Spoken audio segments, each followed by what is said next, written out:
stop. Before you get on the plane, before you book your flight, before you pack your bags to come to Punta Cana, Dominican Republic, you first want to download these applications. They're going to save you time, they're going to save you money, they're going to save you frustration. And in this video, I'm going to tell you all the apps that you need to download before planning your trip to Punta Cana, Dominican Republic. I also created a free guide that you can download, link in the description below. Let's get into the video. When I first moved here to the Dominican Republic, I had no idea what apps I may have needed, mainly from living in the United States and also spending some time in Southeast Asia. The apps are different depending on where you live internationally. These are some of the apps that I have downloaded that have helped me immensely. They're in no particular order, but we're going to start off with number one, which, to be honest, is the number one app that you're going to need, and that is WhatsApp. Now, WhatsApp is pretty much going to be your primary source of communication for people here and for people back home if you are on a certain type of plan from your local cell phone provider to where you might not be able to make international calls. One thing that's going to save you a lot of time, a lot of money, and a lot of charges is going to be utilizing WhatsApp, being on Wi-Fi or getting a data plan here in the Dominican Republic and communicating that way. That's the way that you pay your bill with CEPM, which is Punta Cana or Dominican Republic's electrical company. That's the way that you're going to deal with other businesses. A lot of people use WhatsApp for business because it's really good when it helps with tourists and people who don't speak English. You can just text and you both not be charged whatsoever. So I would highly recommend downloading WhatsApp for your primary source of communication here in Punta Cana, Dominican Republic. The next app on the list is going to be best for transportation here in the Dominican Republic. If you're not going to rent a car or a scooter and you want to be chauffeured around this beautiful country, you are going to have to use Uber. And that's what I recommend that you download for your primary source of transportation. I also recommend downloading Uber Eats. Uber Eats is what I use to bring food to my house and to also do the grocery shopping for me. It sometimes ends up being cheaper than me actually jumping in the Uber myself and going to the grocery store and picking up groceries and coming back. So those are the two apps that I recommend in tandem, Uber and Uber Eats for your primary source of transportation and for your food and grocery delivery. If you use Uber a lot in general, I would recommend subscribing to their Uber One plan. What the Uber One subscription does is waive all delivery fees, and it also gives you 10% back on specific Uber rides. Next on this list is gonna be none other than ChatGPT.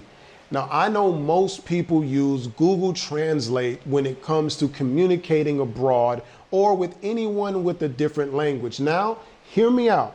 Google Translate is cool. Don't get me wrong. It's cool for word. Like if you need to know how to say apple in Spanish or maybe a phrase, but when you're having conversations with someone else whose primary language is Spanish, you need to be what they call conversational. And when it comes to a conversation, Google Translate sometimes, funny enough, things can get lost in translation. But when you're using ChatGPT, it's just better for conversation, and it picks up on certain context clues that the person who's speaking to you in Spanish could be saying that Google Translate may not be able to pick up. Next app on the list, of course, you need to know how much money you are spending in this foreign country of Dominican Republic. You don't know how much 1,000 pesos is, and you don't know how much 5,000 pesos is. So before you go wheeling and dealing with people, you want to get you a currency converter.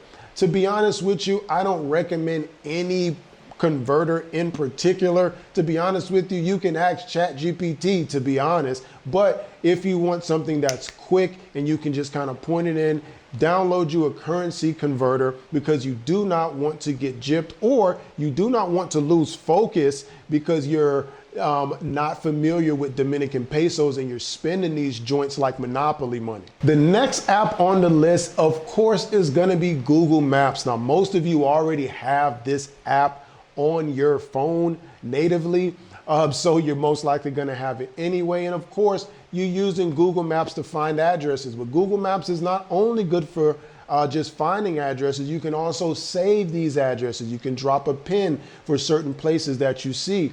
I find myself being inside of an Uber and looking to my left and right and just kind of looking outside to just kind of still live in the moment. A lot of times I'll sit in the back of Ubers and I'll jump on my phone and look at what you fools are doing on Instagram or TikTok or YouTube, and I'll suddenly pick my head up and I'm already at my destination and I done missed out on all the cool things that I could have looked at out the window. So sometimes I'll look at the window and I'll see some place that I want to explore. What do? Open my Google Maps, drop that pin, save it, and now I can get back to that place that I was. Now, those were the top apps that I recommend that you download before coming to Punta Cana, Dominican Republic. Honorable mention goes to an app called Duolingo. Now, Duolingo is a very, very popular app, internationally known for learning different languages. You can use Duolingo before you get here to learn just phrases in Spanish that will really help you. Yo quiero, que cuánto es, cómo se llama. Regular lines and phrases that can help you along the way, to where you could use Google Translate just to translate one word, but you already told somebody, I need, or can I have, or do you have, or donde estás, where do you live?